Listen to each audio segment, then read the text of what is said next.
When you are nervous, it's when you work best, because you sit and you consider and you're dialed in, because you're scared of making a mistake. I need to talk as a commentator, right? And my big fear before the Champions League final, in the 10 minutes before, was that I wasn't going to be able to talk. I wasn't going to open my mouth and words weren't going to come out, or the right words weren't going to come out. And then I'd freak out and I'd just stop. And to be able to take those nerves, the fact that I can sit here and say that I instinctually, without knowing, turned those nerves into a real positive, I'm so proud of. So I don't fear being nervous anymore.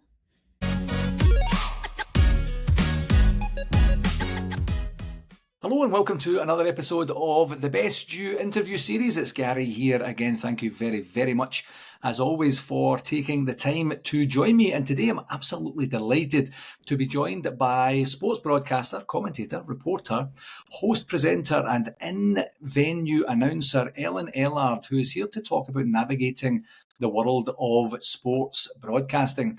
Ellen's broadcasting journey began at 14 years old by volunteering at her local radio station, and her journey has taken her to work with organisations such as the BBC, the English Football Association, London Marathon Events and Sky Sports in the UK. Ellen is now the lead Women's Super League commentator for Sky Sports. And here's a wee bit of a fun tidbit of how Ellen and I met.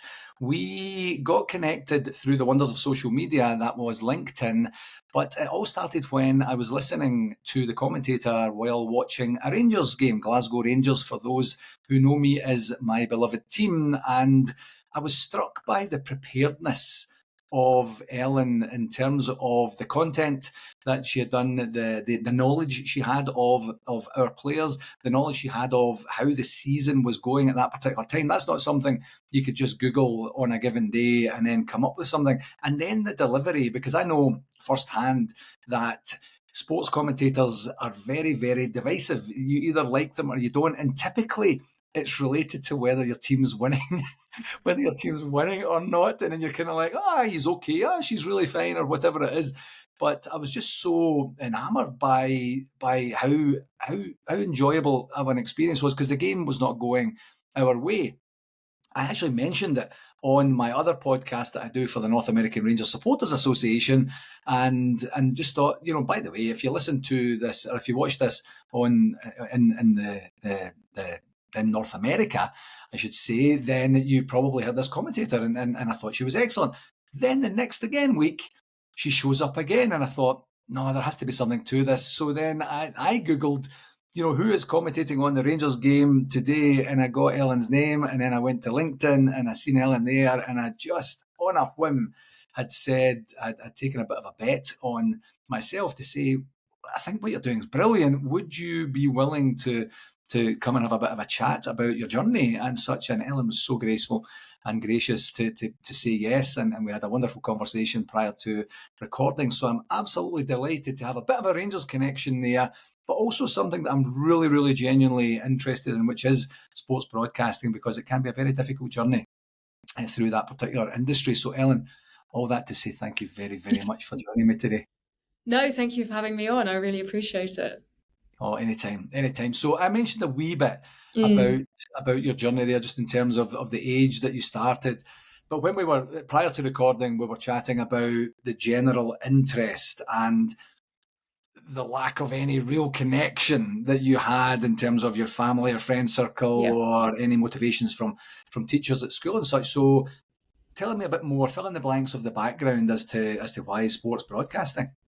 Yeah, it's really interesting because, like you say, I didn't have any family connections. I think you look particularly in the UK and in England, you start to join the dots between some of the names of the broadcasters and, of course, then footballing connections. And I didn't have any of that. My dad was a firefighter and my mum is a dental hygienist, and all of our family have very traditional career paths. I was just obsessed with radio.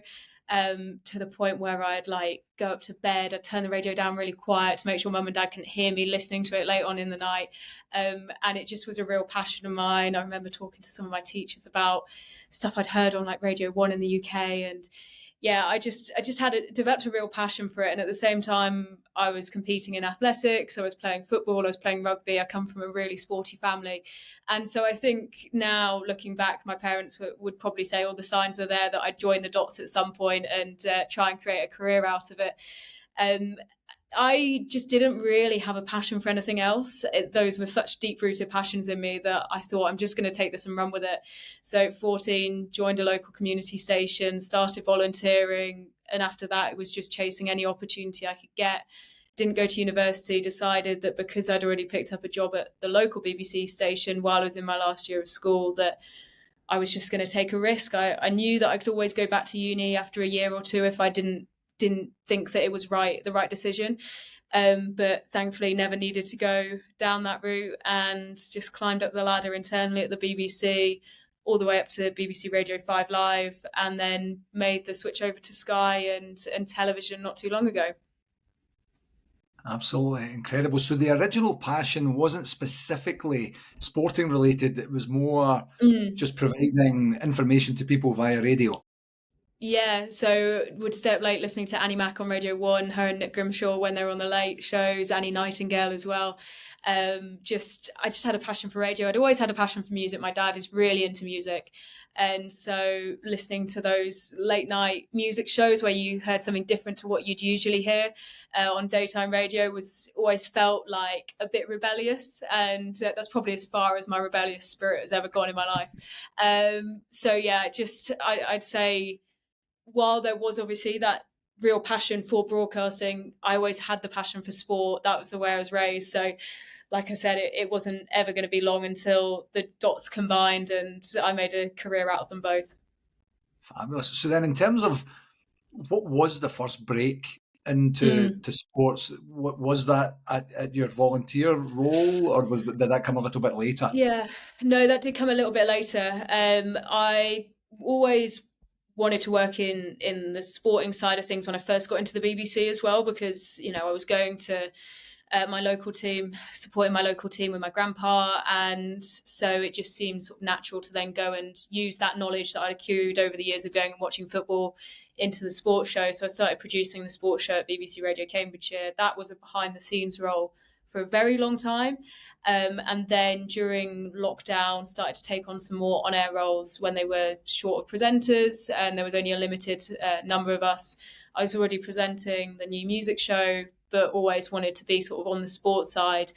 And then it was at the end of lockdown where I got offered a job at Manchester City to be their women's team presenter in stadium and doing content bits as well. So then made the leap up to Manchester and moved up to 5 Live as well, who not too long before I moved up to Manchester had also relocated their offices up to Manchester as well. So it all aligned quite nicely. Yeah, it seems to have been very, very intentional as well. Then you get into the industry. You mentioned earlier you have no connection to the industry, but then you start to feel the community feel, or the I don't want to say nebulous or anything like that, but just because many industries are like that. It's not just sports where different people have different connections with different different family members or friends or such. You get in there. Was there one particular role model or one particular even mentor that you had that you said, that's where I'm going, that's where I would like to be? Yeah, I think I've got to separate the two. Growing up, obviously, I always watched Gabby Logan, Claire Balding. For me, those were two real icons and leading the way for female broadcasters on just normal television. We didn't have Sky growing up, so those were the two on the BBC that I saw week in, week out. So I'd say those two are probably the main two. But then in terms of commentary, it wasn't until I was a lot older that I started hearing Vicky Sparks, Robin Cowan, Jackie Oatley. And then those were the ones that really made me think, I can do this as a career. I've never been that, I haven't had that desire to be on screen and have my face on screen. So hearing female commentators, I was like, wow, okay, that is a role I could do. And, that was when I was growing up, there wasn't many of them. I know obviously Jackie Oatley was the first to commentate on Match of the Day. So yeah, I think those influences have grown and those role models have grown. And I'm so lucky now to say that I at 26 still have role models, which I think is, you don't really get that in other industries as you get older, that you have still would say you have role models. Then in terms of mentors, I have been so lucky that I found a guy called 𝘀𝗵𝘀𝗵𝗵, who came to my local radio station when I was 18, 19, came to the BBC station and did a session with me about athletics commentary. Then we reconnected when I joined 5Live in Manchester. And then after that, when I went freelance, he listens to my commentary. We have sessions where he goes through, fine-tooth comb, picks out everything. And it is so useful to have someone who is unbiased, removed from everything, and can give me top-level advice. And he's worked with some of the best in the industry, along with his other half in terms of business, a man called Matt Curtis, who you in North America, you might not know the name, but you'll see a lot of his work because he produces the CBS show for the Champions League. So obviously quite popular on that side of the pond. And I'm really lucky to have particularly Rob, but in recent years as well, Matt, as mentors, because it's really hard in this industry to find unbiased advice and feedback. So I'm very lucky to have those two who have my back and also give me the best advice for me. Yeah, that's brilliant to hear. And I was wondering if your mentor was going to be a male or a female, so it's very interesting that you have the male, because one of the key things, when I mentioned the divisiveness of commentators in the beginning, I'm speaking specifically about Rangers TV, the football channel that we watch over here in North America for most of the games. And even our own guy, who is of our persuasion as a Rangers fan, is very divisive. And then I think about adding in a female component to that. And Rangers TV, to my knowledge, have never had a female co-commentator, along with the main commentator, who is a fellow by the name of Tom Miller. But I then think back to not too long ago when female commentators became more prevalent in mainstream football. And my dad, who has since passed but was almost 85 when he passed, he just could not grasp the concept of having a female commentator there. And it was just comedy for me. Just his reaction, because it was so violent, like verbally violent. And I'm saying, but are you actually listening, or are you just completely closing yourself off? And I would try and educate him, to say there's a human being there. Like, you can't just shout at every single person connected with the sport. But it's been predominantly male dominated before the rise of the Women's Super League and other leagues around mainland Europe, and certainly in North America as well. Women's football was very, very big. How did that play out for you in your early stages with the various sports that you've covered, but primarily football, which for anyone listening in North America is soccer from this point forward? How did that play out? Was it an easy entry for you? What types of barriers have you come across?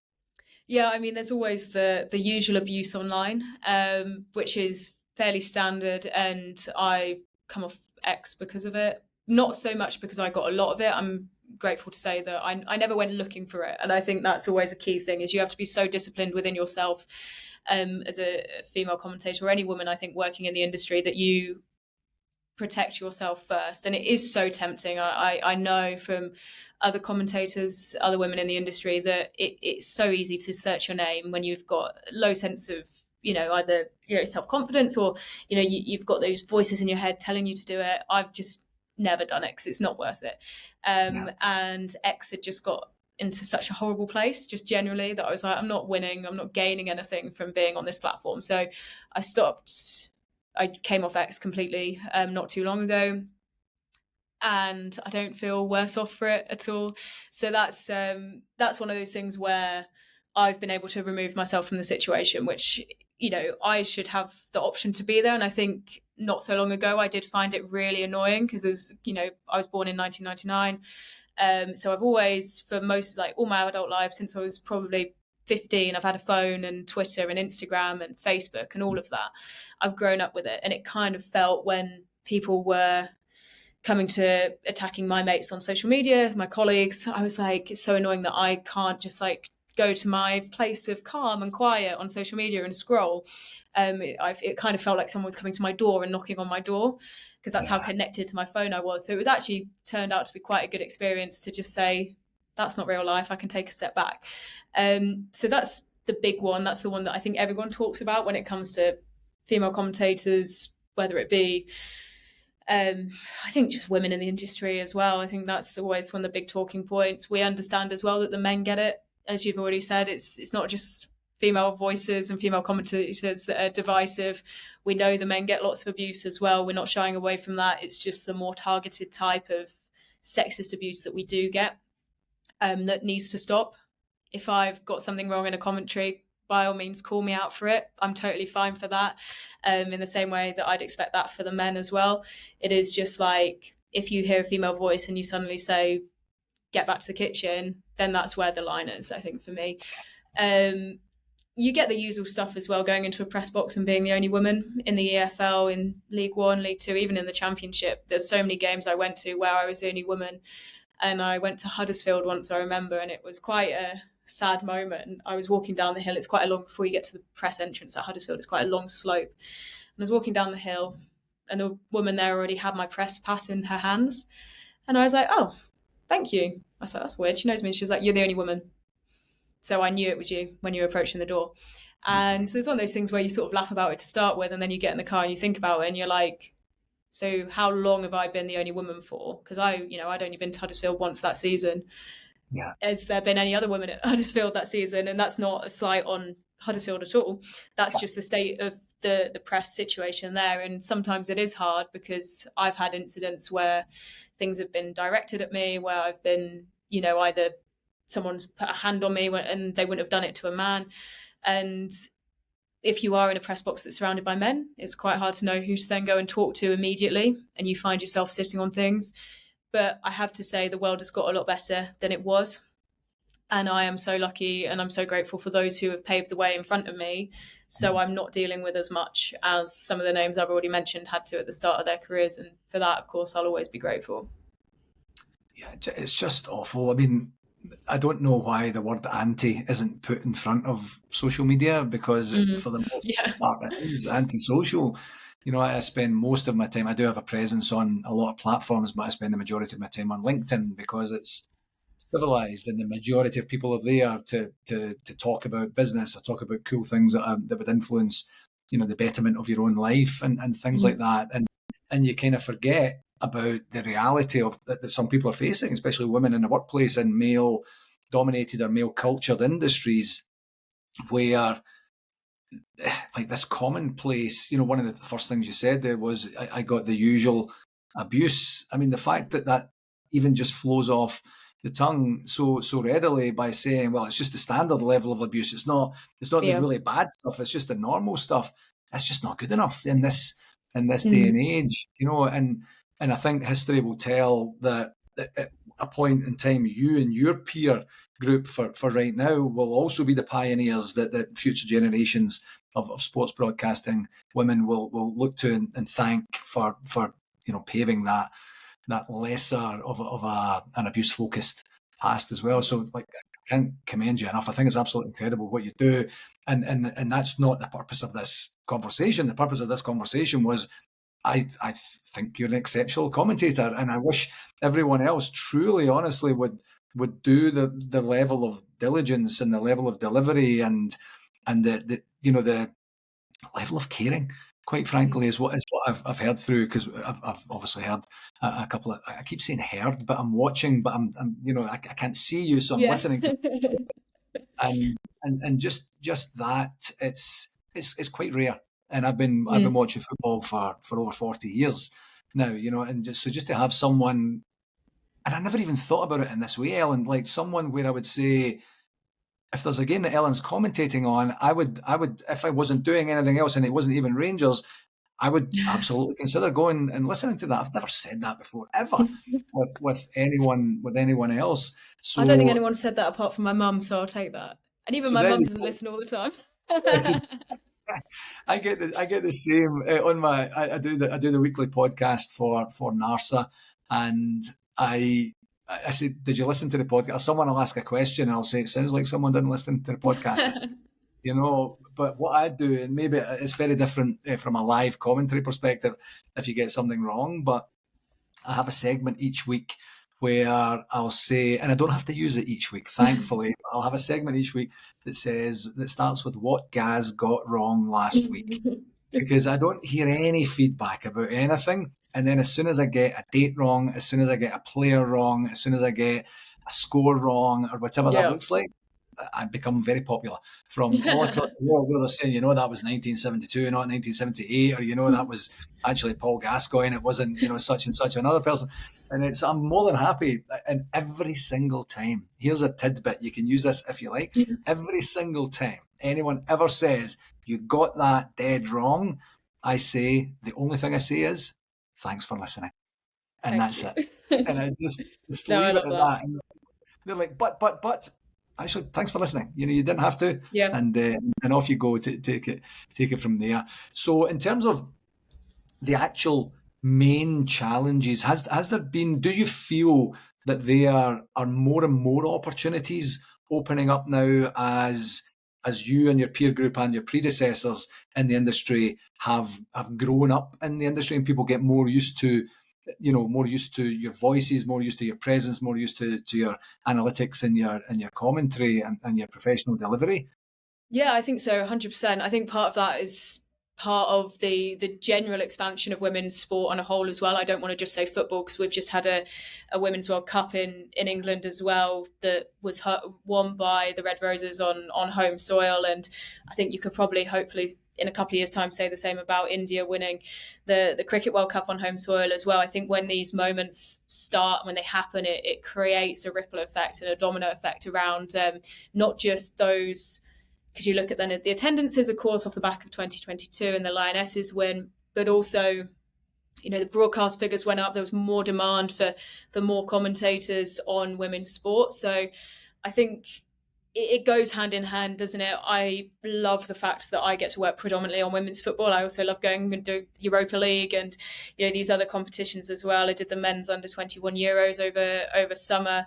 Working on the EFL, working in these incredible games as well. So yeah, I think it does go hand in hand with the growth of women's sport as a whole, and there definitely are more opportunities, and it's great to see women taking them with so much confidence. I see women who are like a couple of years younger than me coming through and being like taking opportunities with both hands, when I would be, maybe I started and I'd be like, hesitant, or didn't want to film myself or shout about what I was doing. And there's still part of me that doesn't really put too much on social media about what I'm doing. And then I see my colleagues who are shouting about themselves, and I'm like, that's great. I love that you have that confidence and you have that positioning within the game where you can be like, yeah, this is the commentary I'm doing today, this is the game I'm working on today.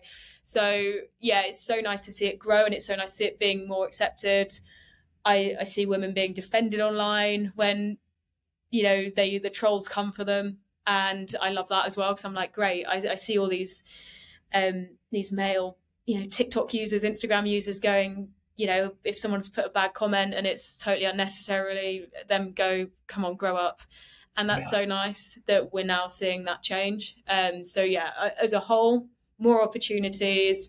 As much as we talk about the negative side, I do see a lot of the positives as well. So I don't want to just make it all negative. Yeah. And it's just good to acknowledge with authenticity some of the challenges that have been faced by certain by certain groups and industries, and I'm sure there's tons of males that have been in some way hit that glass ceiling at some point in their life, because they're not connected, because they're not educated, because they're of a particular race or religion or belief system or things like that, and it's trying to challenge that in as respectful and progressive a way as we possibly can to move forward. So what would you say thus far in your commentating journey or your sports broadcasting journey has been the highlight or highlights for you? I have to give two, because commentating on the Women's Champions League final this year in Lisbon with Arsenal beating Barcelona was absolutely incredible. And for me, that was quite a turning point in how I handle things as well, because I was so nervous ahead of kickoff, and I've never really felt that before to that magnitude. I was terrified. And the Right. fact that I sort of took some deep breaths and got the job done in to a level that I was really proud of, was a real turning point for me. So I'd have to say that Champions League final, and obviously nice to get a win for an English team as well. I was working for TNT Sports, so I was allowed to be a bit biased. And to beat Barcelona, who are just a formidable outfit when it comes to the women's team, that will go down in my memory for a very, very long time. And then commentating on the Olympic Games, as I said, coming from an athletics background, to then do the men's football and the women's football as well as the athletics at Paris, somewhere that is not too far away. You can get on I think I went there did I fly or did I go on I can't remember whether I went on the Eurostar, whether I flew. But again, that just shows how close Paris really is to England. And of course, like I had some nice connections in that I studied French growing up. My mum speaks French. We used to go on holiday in France quite a lot.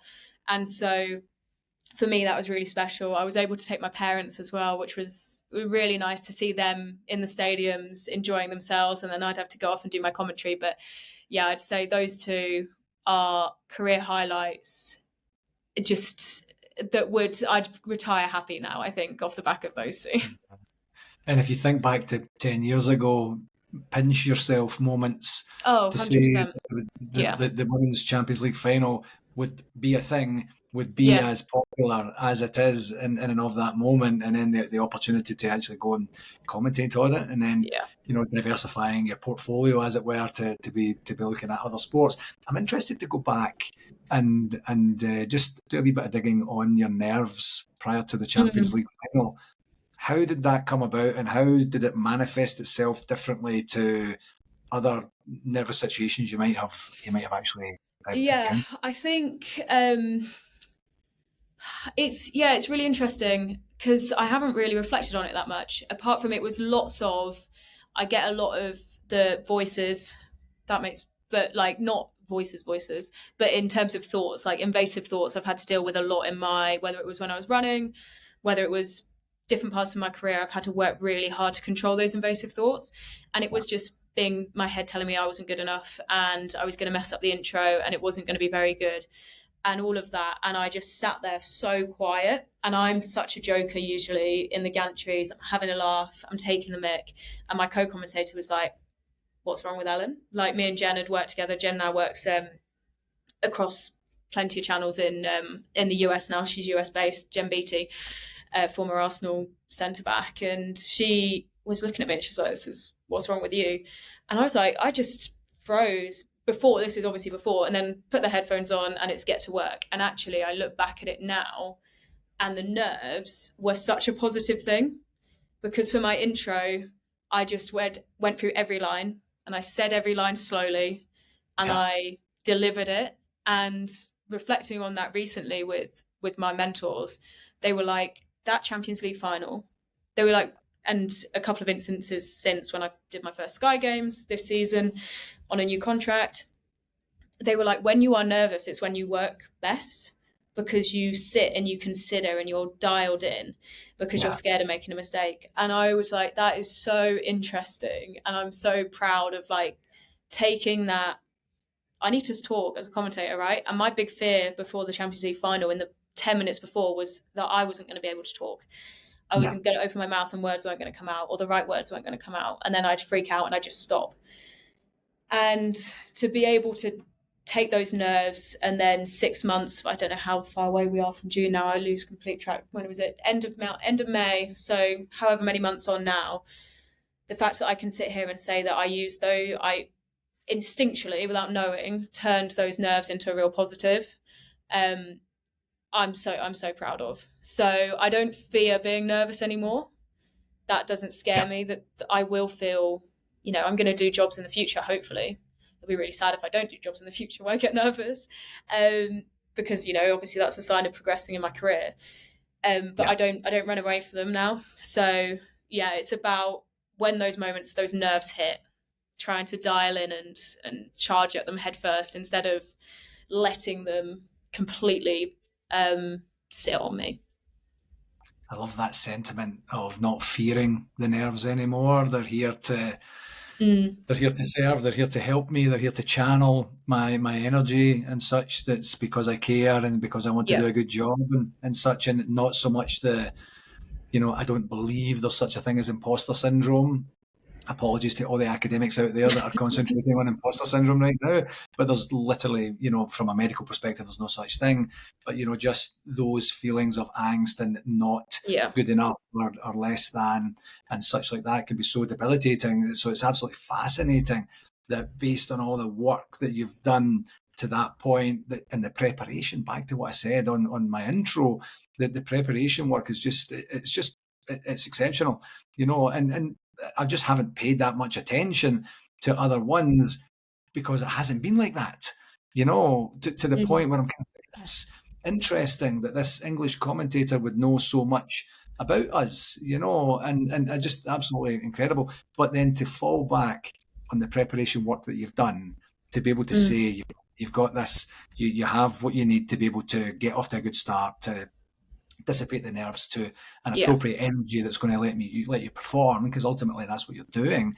And then and do the best job. And you mentioned earlier it was one of the moments you were most proud of. But that's incredible. Not to fear the nerves, almost to be nervous if the nerves aren't there at some point in the future. No, 100%. And I've recently done some more work with my mentors, and I'm leaning into a psychologist now on it, about how I can also be not so nervous about being comfortable, because all my life I've had to really fight, and I've been living in a constant state of fight or flight with my job and with the way that my life has panned out. So actually, on the flip side, how to be okay with being comfortable. And it's exactly that. It's making sure the nerves are there for the right moments at the right times.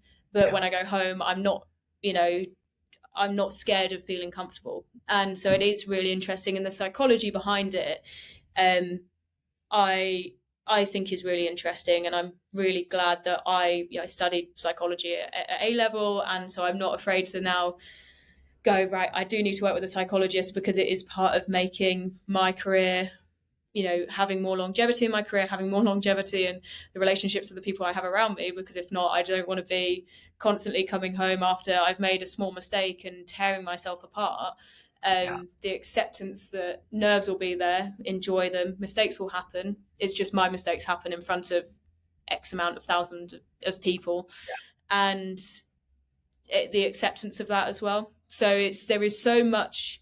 I think I'm quite lucky that I did come through an athletics background and that I have a sporting background, because I do see it as performances, and I also see it as how can I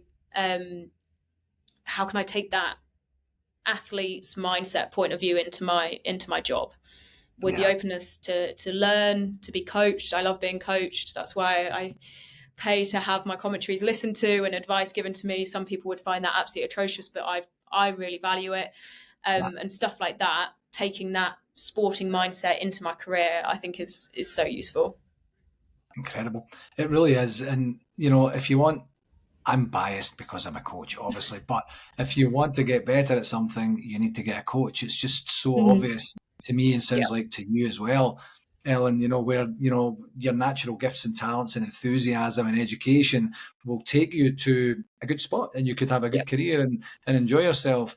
But if you're looking to say, where's the improvements? Where, am I restricting myself in any way? Are there opportunities that potentially could come my way if I have, an understanding of how I act and react in certain circumstances or situations, and how I can perform better in those?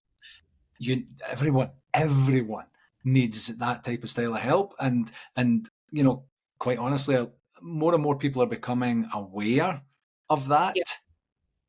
Not the same amount of people are interested in actually doing the work, because that is in and of itself. So I think from a sporting background, you're absolutely right in that it's a natural, normal thing to have coaches, to have people there to help support you. You look at any individual sport today, tennis, when you look at the Grand Slam tournaments or some of the bigger tournaments, and they say, I'd just like to thank my team. And you look over in the box and there are coaches for sleep and nutrition and health and wellness, and obviously the tennis and the mechanics and the strength and things like that. And it's it's those differentiators, those 1-2% gains that you can get here, get there, get used to getting the feedback. Maybe in the beginning it's a wee bit uncomfortable, then as you mentioned earlier, it's coming from an unbiased spot. You're just looking to say, here's what I see, take it on board, take it for what it is. Here are some do's and don'ts, here are some potential alternatives, or it's a play-by-play conversation. I don't know how it actually goes. But once again, I'm now not surprised how exceptional you are in your craft because of the work that you're putting in the background. So I'm so delighted to have that conversation with you. What advice or guidance would you give to anyone who's thinking of getting into the sports broadcasting industry, especially women in today's industry? What would be the main points of advice?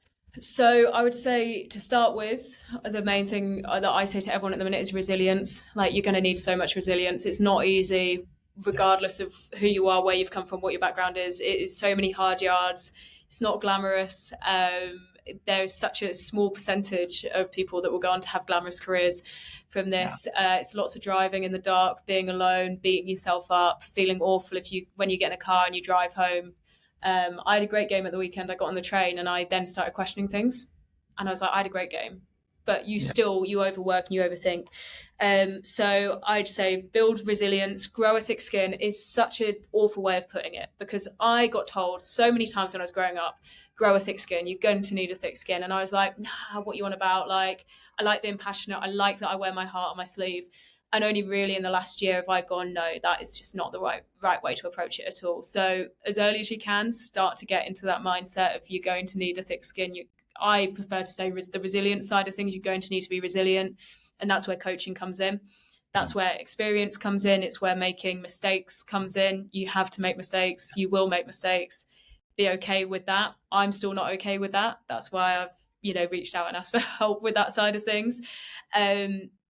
And then just in general, like, do not storm in somewhere and think you're going to be a commentator if you're 17 years old. That thankfully was never me. I was always the person, this is, again, I don't want to blow my trumpet too much, but I'm really grateful that I had that vision to be like, I love the industry so much, I'll make a cup of tea. Whereas I work with I do mentoring now myself for students either coming out of uni or who are about to go into uni, to help them make the right choice and decisions for them.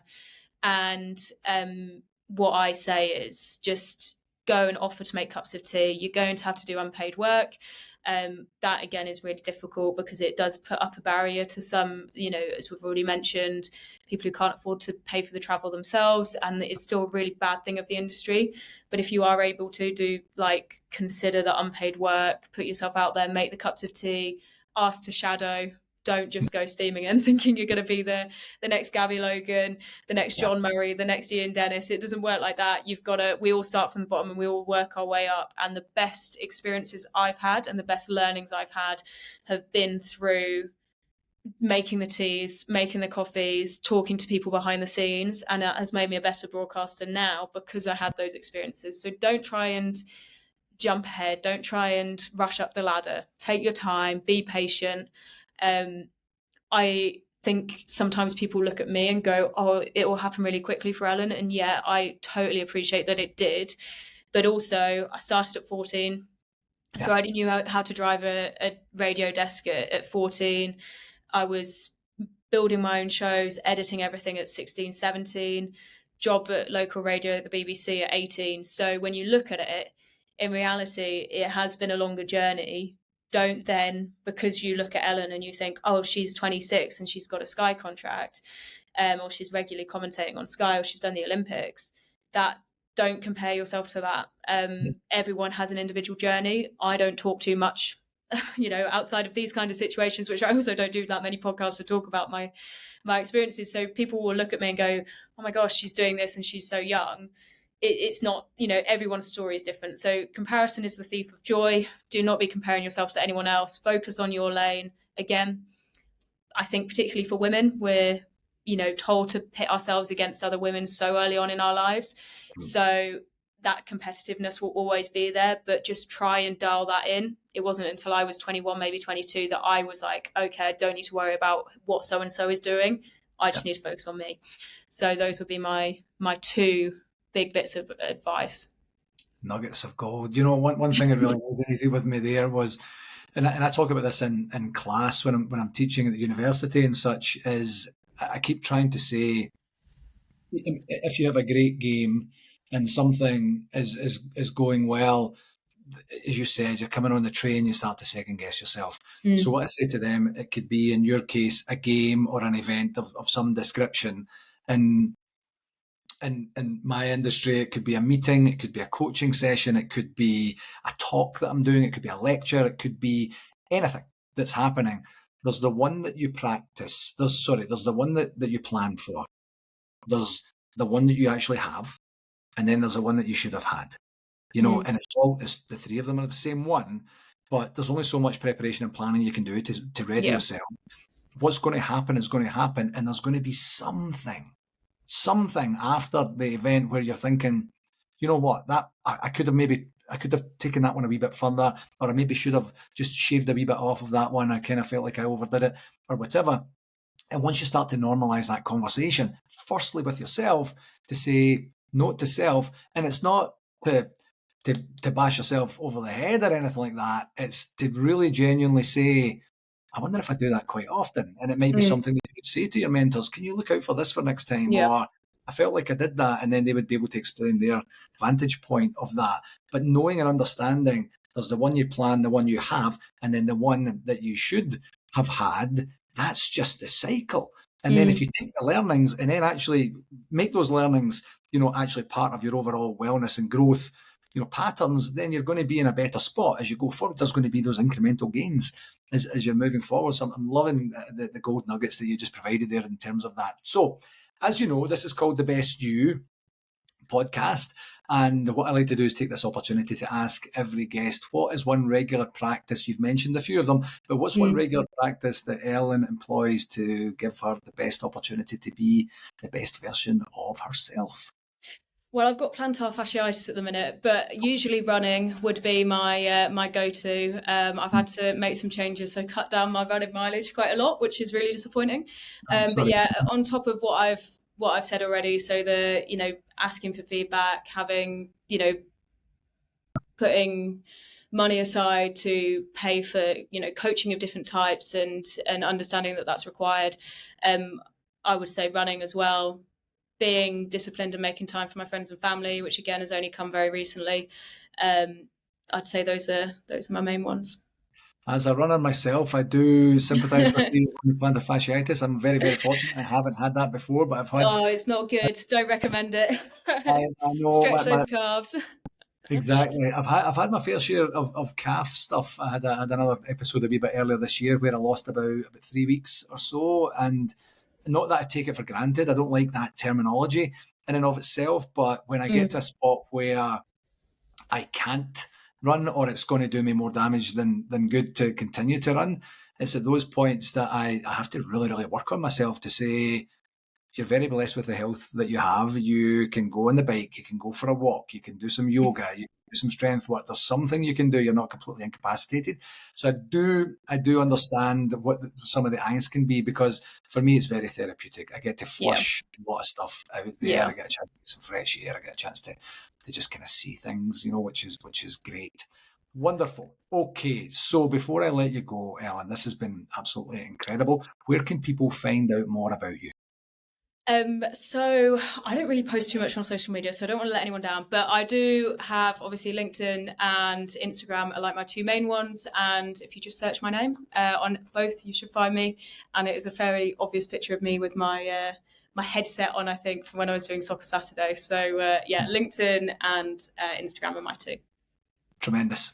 Ellen, I knew I was really looking forward to this one. I say that to every guest because it's actually true, but there's some that I look forward to a little bit more because it's in my lane, or there's just some level of excitement about it. And this is one I was genuinely really excited about, and I'm so delighted to have the conversation and so delighted to learn a little bit more about you. Congratulations. Thank you for everything that you have done and will continue to do in the sporting broadcasting world. And it's just been an absolute pleasure to have you on the show.